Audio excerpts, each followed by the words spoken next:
brokenheartedly bold, to be strong in your weakness, and you're in a position to help others make it through, even when they can't see it. I want to pause here and just say how thankful I am for how many of you already went on to the Table Project, the private online Bethlehem community that we announced 2 weeks ago. And the reason I feel so thankful about that and want to encourage the rest of you to make that move is that I've been following the prayer wall and just what's happening. Let me give you an illustration. Here's a woman, and you may be in this room, and probably you'll be watching the video if you're not in this room, who's struggled for years with infertility. She was open enough, because this is our church. This is not Facebook, okay? This is our church. And she just said that, and she said she's having a hard time feeling loved by God. 35 people, the last I saw, are all over that, praying for her, and about 4, when I last looked, had said to her what looked to me like very delicate, sensitive. You can't always count on that, right? But this time it looked that way. These are women who had been there, and one man who'd been there, and they said things hope-filled. Now, that's the kind of thing that happens when you come into a profound conviction and belief that God, in and through loss, has a kind and loving and unshakable good purpose for you. And then you're able to, whether it's on the table or over coffee or in a small group, help other people make it. So get on the table. If you wonder, what is he talking about? Give us a ring and say what we'll tell you how to do it if you're part of the family here. Okay. Here we are at verse 6. Having said these things, he spat on the ground and made mud with saliva, and then he anointed the man's eyes with the mud and said to him, "Go wash in the pool of Siloam," which means sent.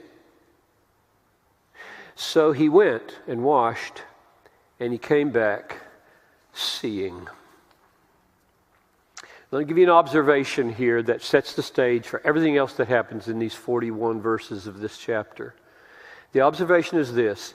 In verse 3, Jesus said, "This man is blind so that the works of God could be manifest." And in verse 4, he says, "We must work the works of him who sent me." And then in verse 6, he makes the mud and he puts it on his eyes and he sends him to the pool and does the works of God. That raises a question. How are we to think about this man? He said this is all about seeing God at work. The glory of God is going to shine on this man, and then he does it. What do we make of this? That's the question this is posing. Everything flows from this. All 41 verses flow from this question. How are we to understand this man doing that? Saying this is all about God shining, and then he does it. That's the question, and it's all about dividing. Some are going to blaspheme, and some are going to worship Jesus. And that's what he's doing. It's all set up to bring worship and to expose blasphemy. Look at verse 24 to see the blasphemy. So, for the second time, they, the Pharisees, called the man who had been blind and said to him, "Give glory to God. We know that this man's a sinner." God gets glory when you call Jesus a sinner. So do it. I have a name for that. Blasphemy. It's high treason and slander. It's not the main point of the text. That needed to be exposed. The main point is verse 38. Blasphemy is not the main response or the only response. The main response and the intended response is worship. So before this man disappears out of the story completely, the last thing he does is, Lord, you see this in verse 38? Lord, I believe. And he worshiped him. If you look up all the other places where this word worship, proskuneo, occurs, they are real worship. This is not just fell down, like Jesus fell down. This is real worship. All the other uses are real worship of God. 6 of them in this gospel. That's the point of the story. So now we know how it starts and where it's going, and everything else is how does it get there, and why does it take 41 verses? What is going on here that gets us there? That's where I want you to get. I would like God to come down in this service and so work through His Word that we worship, you worship Jesus. That's where we're going.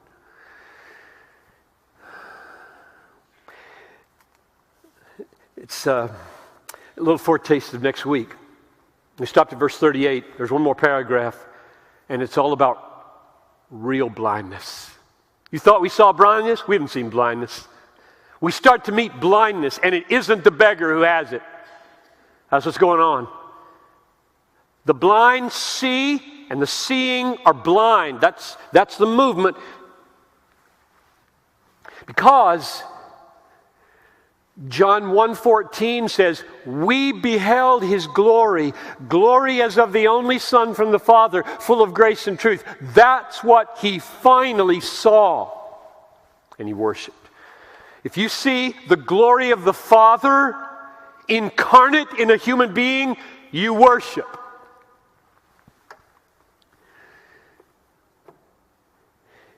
Now, how does it unfold? How does he get us there? He used mud,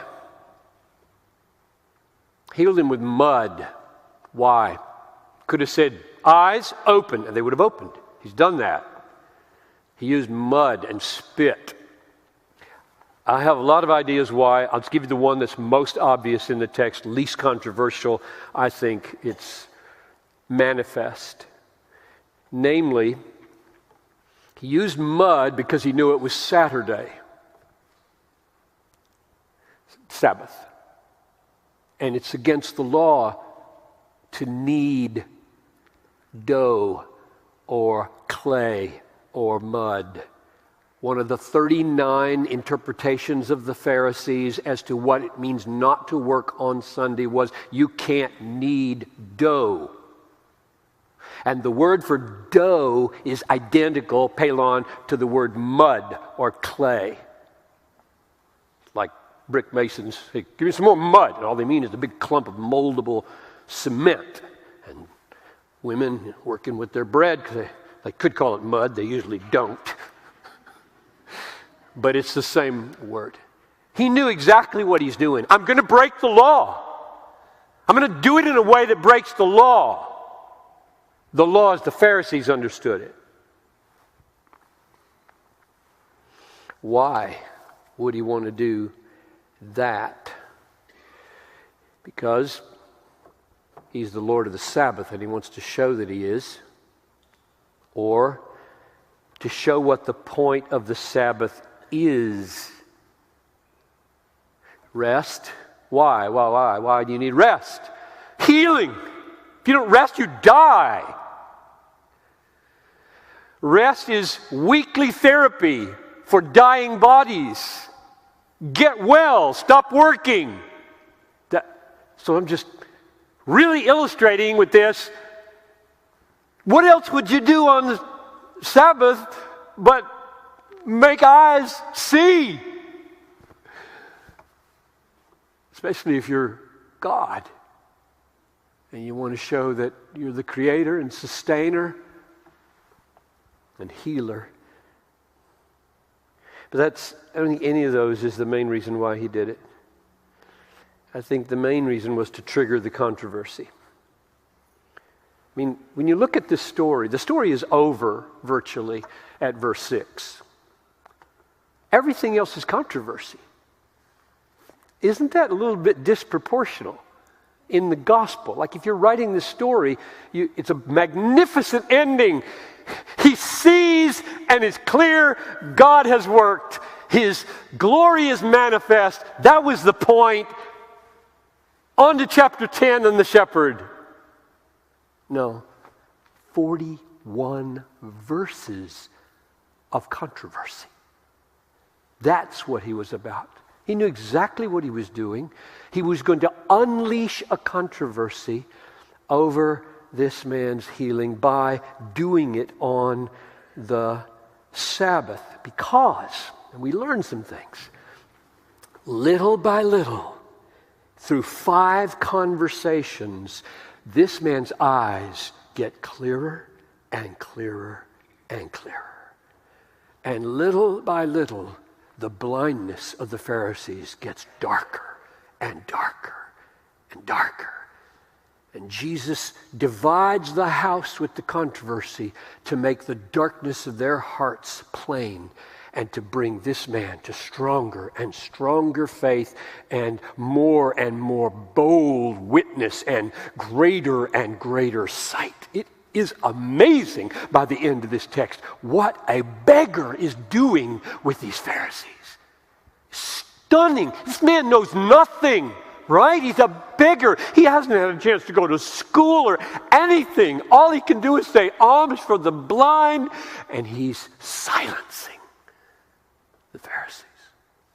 It's just amazing what happens to him. So we're gonna just walk through these five conversations and see this happen. I don't think these are here by accident, and therefore as we walk through them, I expect God to do something here. He's going to do something. Something's going to happen as we just listen to what watch what he's doing in this man and those guys. You don't want to be what the Pharisees are. So as we walk through this, say, God, please, if I'm one of those Pharisee types, please show me, cleanse me, push me over, make me like the blind beggar. Before we go to the 5 conversations, what about the pool? Go wash in the pool of Siloam, which means sent. So he went and washed and came back seeing. Why did he point out that it was called sent? This is probably John's addition. A little parenthesis here. John is saying, means sent.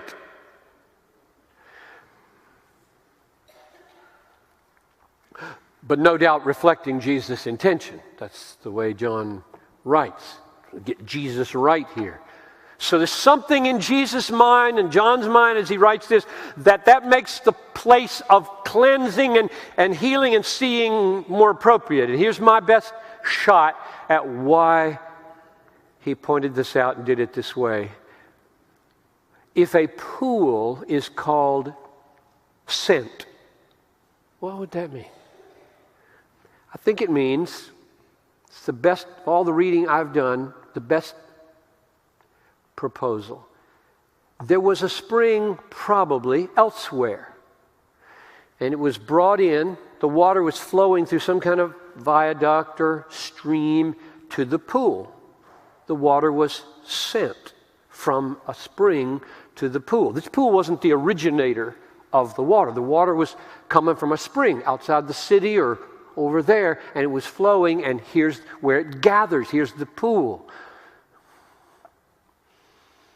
So go to a place where water is coming from another source and is coming to you, and wash there, and you will see.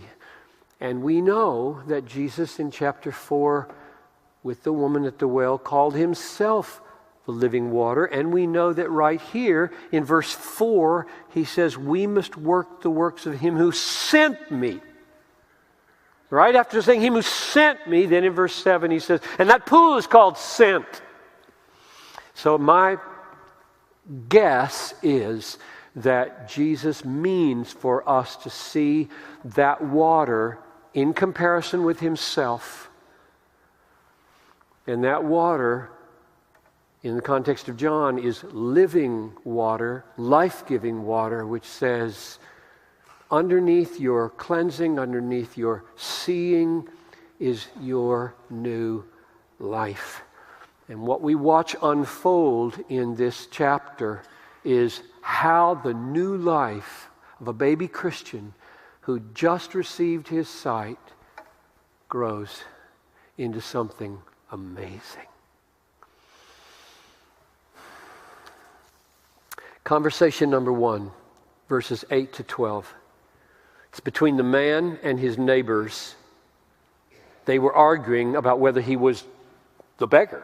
Is this the beggar who is blind? And he was insisting, I'm the one. And they ask in verse 10, well, how do you see?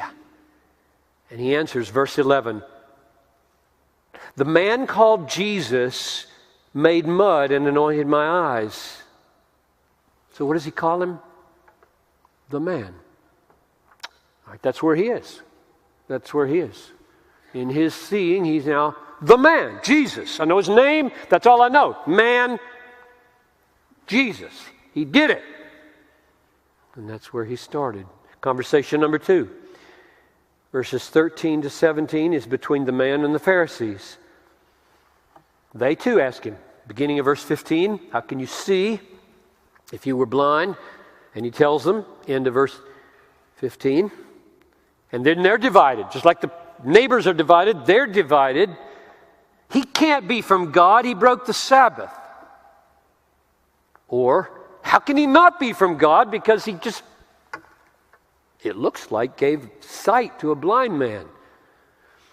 So they say to the beggar, verse 17, what do you say about him, since he has opened your eyes? And now something more comes out of his mouth. Something's happening. He says he's a prophet. That's true.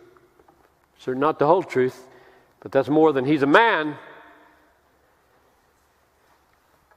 Third conversation, verses 18 to 23, between the Pharisees and the man's parents. So they asked the parents 3 questions. Is he your son? Was he born blind? If he was blind, how does he see?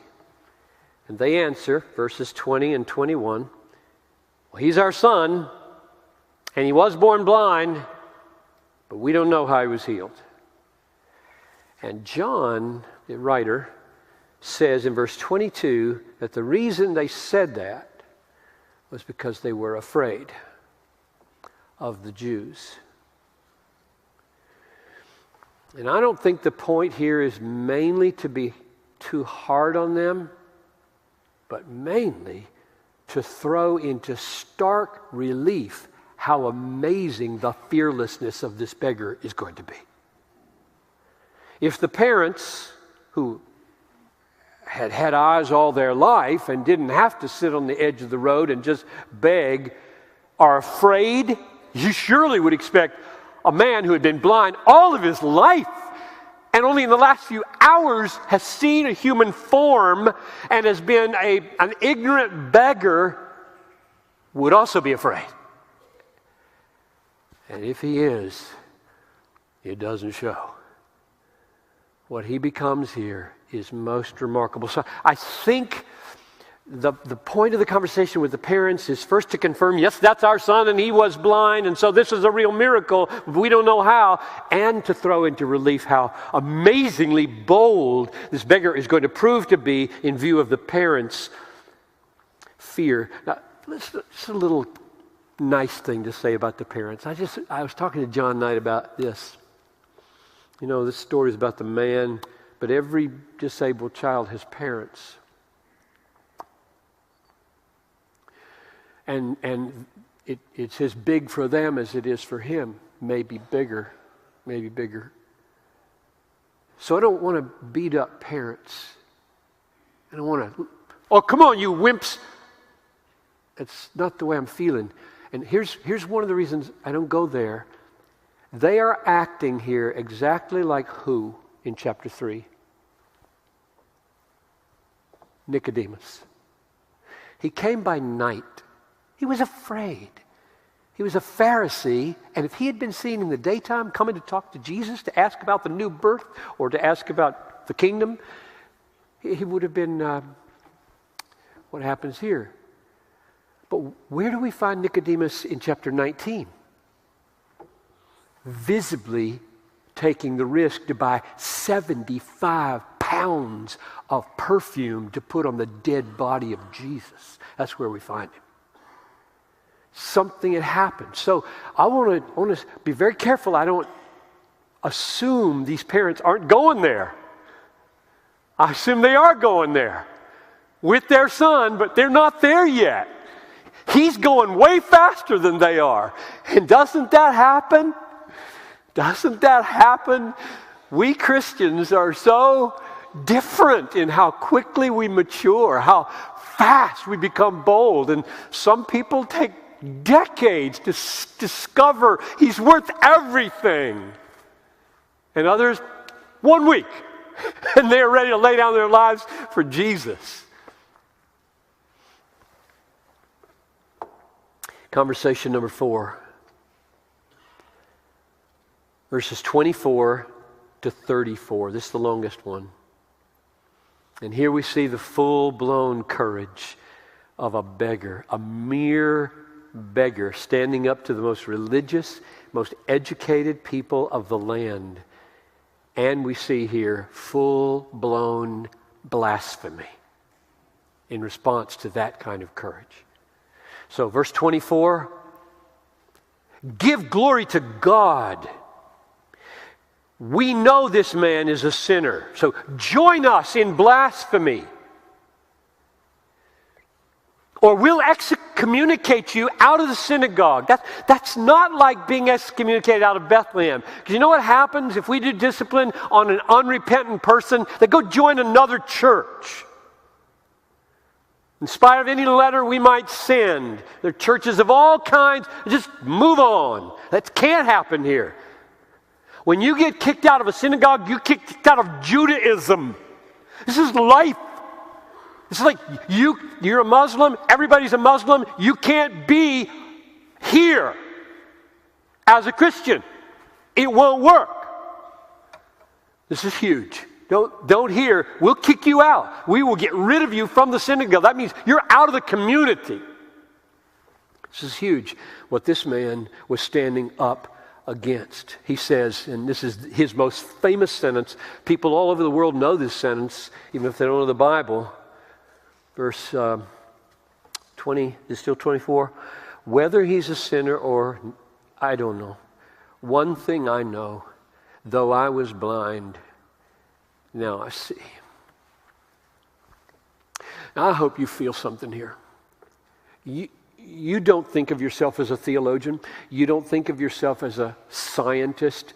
And you got people coming against your faith with every manner of argument, historically, scientifically, experientially, is coming against you if you try to be a bold, regular witness.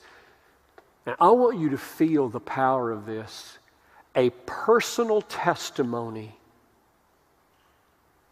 trumps arguments when they're bad arguments. And they're all bad arguments when they're against Jesus. Don't be intimidated. This man was way less educated than everybody in all these rooms. And he'd been blind all of his life, and he just simply said with all boldness, look, you may know some things I don't know, but I can see. And one of the reasons I teach and preach on the doctrines of grace is because there's so many Christians who don't know how they got saved, so that they don't know they have a stunning testimony that they sheer believe. Your belief is a miracle. You didn't choose it. Of course, if you have a theology that says, I did it, then you've got no testimony to the power of God in your life. But if you believe that at age 6 or 16 or 36, when you saw Jesus as needed and beautiful and sufficient, and you confessed, I'm a sinner, I need you, I receive you, a miracle happened. A miracle happened. That's why these theological things matter. You can stand up in the front of the Senate and say, I don't know much about what you guys deal with here. I just know one thing. I was blind once, and now I see the glory of Christ as self-evidencing and compelling, and I will die for him. I'll stake my life on the truth of what I've seen in Jesus. That's what you can say. That's very powerful. It is here. It will come to a point where they can't handle him anymore. So that's what he said. I hope you're willing to say it. I hope you have enough understanding to say it. And if you don't, I hope you study about how you got saved so that you will know if you're saved, you can say it.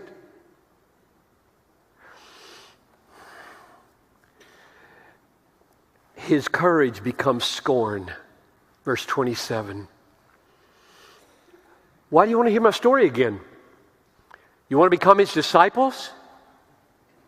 Whoa. What are you doing, man? You could get yourself killed. They're very hostile, of course. Verse 28, they reviled him, saying, you are his disciple, but we are disciples of Moses. We know that God has spoken to Moses, but as for this man, we don't know where he comes from. Now, the controversy has revealed another deceit. They're not disciples of Moses. They think they are. They're not.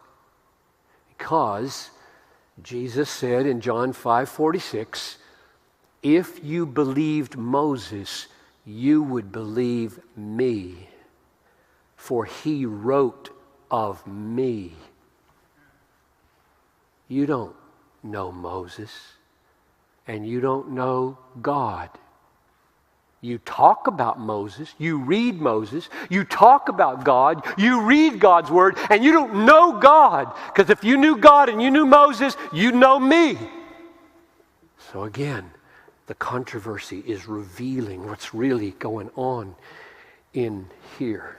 And now we are seeing who's really blind here.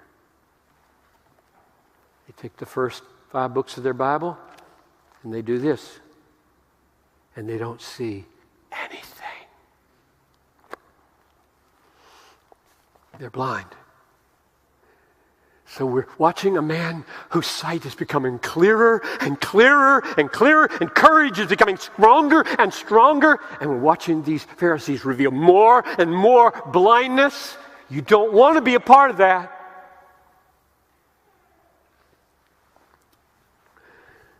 Conversation number 5. Last one, verses 35 to 38, between Jesus and the beggar.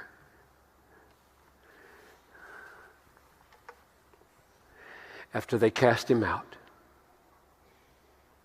And what makes this conversation so amazingly significant, or one of the things it does, is that Jesus sought him out and found him. This man, verse 34, you were born in utter sin, and would you teach us? And they cast him out. Now that's, as I said, really serious. To whom will he turn when he's just been cast out of the community? To whom will he turn? He doesn't have to turn anywhere. Jesus turns to him. We've seen this before, haven't we? Jesus found him. Jesus seeks him.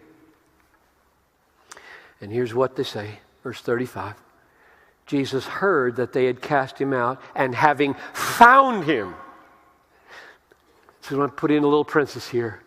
It is no accident that the next chapter is about the good shepherd who gathers his sheep. It's no accident. John knows what he's doing. He found him. That's one of mine. Nobody else wants him right now. I want him. And that's what I'm praying He'll do to you in the next 5 minutes of this sermon. He's after you. He's going to find you. That's why you're here. That's why you're there. Jesus heard that they cast him out, and he found him. After he found him, he said, "Do you believe in the Son of Man?" He answered, "And who is he, sir, that I may believe in him?" And Jesus said to him, "You have seen him, and it is he who is speaking to you." And he said, "Lord, I believe." And he worshiped him. So the last thing we see him doing, he's gone out of the story. He never says another word. We never see him again. The last thing he does is worship Jesus. I pray that's the last thing I do. Jesus does the works of God. Jesus is the glory of God. Jesus is to be worshiped. That's the point of the story. He's blind. He calls Jesus a man. Then he calls Jesus a prophet. Then he defends him at huge risk to his life. And then he worships him after he is found by Jesus.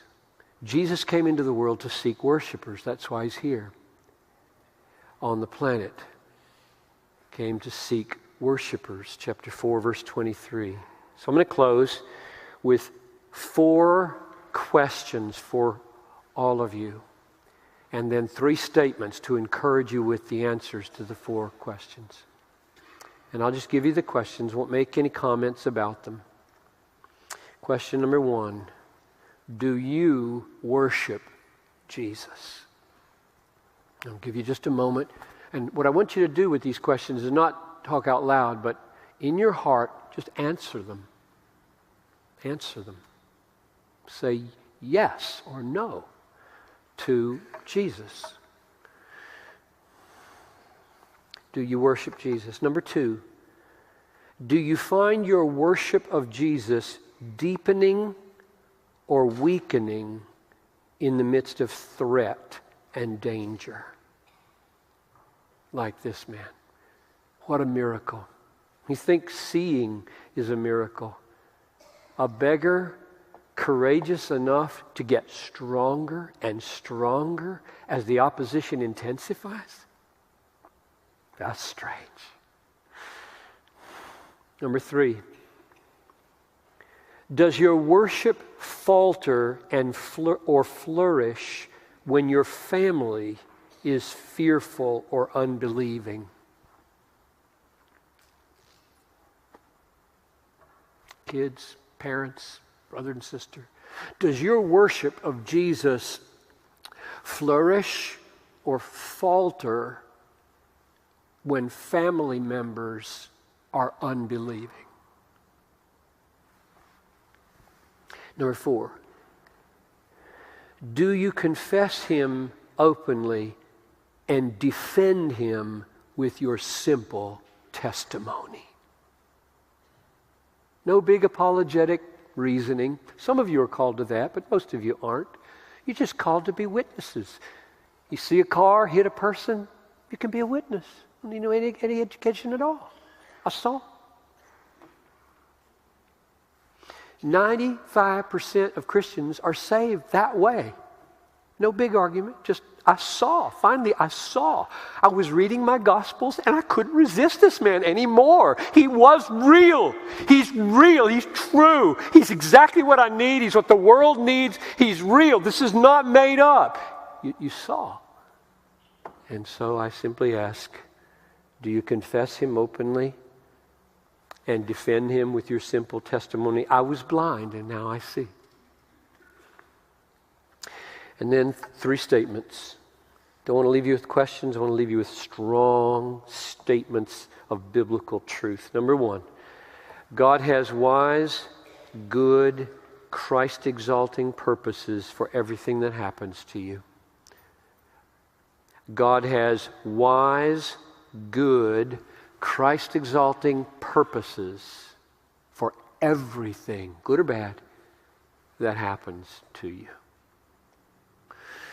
Statement number 2, Jesus is the path to the full, final, joyful experience of that purpose.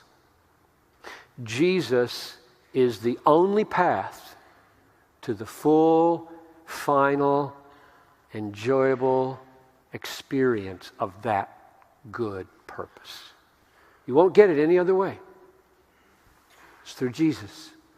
And lastly, third, Jesus sought out this rejected blind man, now seeing, this nobody, this beggar. That's the way Jesus is. He sought out this absolutely nobody. He had begged all his life. Picture somebody in our culture, right? Not us. We're all jobs and cars, and food, and apartments. Jesus sought out this rejected blind man, this nobody, this beggar, and he is seeking you right now. That's why you're in this service and heard this story. He wants to make you a inexplicably courageous worshiper of Jesus. That's what he wants to do now. So let's pray that you do it. Father, as we close, I thank you for Jesus. I thank you for what he did for this blind man. And I'm not thinking mainly of his eyes right now. I'm thinking mainly of this man's soul. From blind to he's a man, to he's a prophet, to he's God and I'm on my face. And from alms for the blind to what? You want to become his disciples? Amazing. So God, that's the miracle we want.